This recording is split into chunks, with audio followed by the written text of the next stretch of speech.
Ким садака берсе, ал кедейчиликтен чыгат.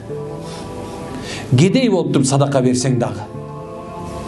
Ким бай болуп туруп садака бере турган болсо, анын байлыгы дагы артат.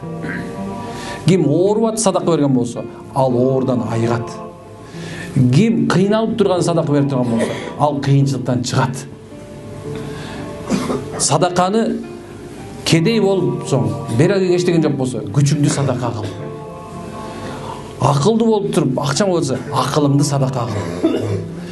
Бийлик ээси болуп аткан болсоң, бийлигиңди ошол кадырын сал.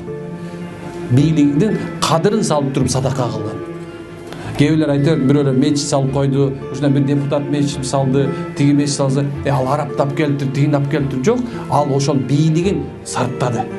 Ошол мүмкүнчүлүгүн ошолорду мана тартып алып келип салдырган себебинен алар да сого ийилешти. Унутпашыбыз керек, субханалла. Мына демек садаканы бардык тараптан кылса болот.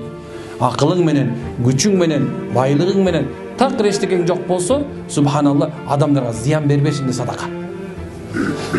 Такыр эч нерсе кыла албай аткан болсоң, күлүп койсоң да бул садака.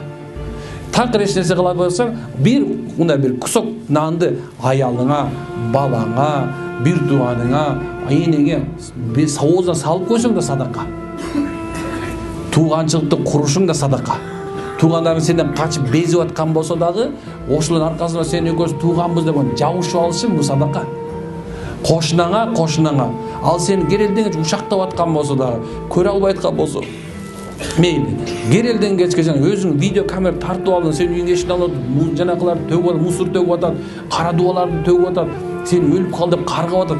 Ассаламу алейкум жанына бара берсең, садака. Сен эң чоң садака, сен жек көрүп турган адам менен мамилеңди тоңдошуңуз садаканын садакасы. Эми өзүңө кандай садака кыла аласың? Сөгүнчөк болсоң, тыштап койсоң садака. Тамек чегип жүргөн болсоң, тыштап койсоң садака.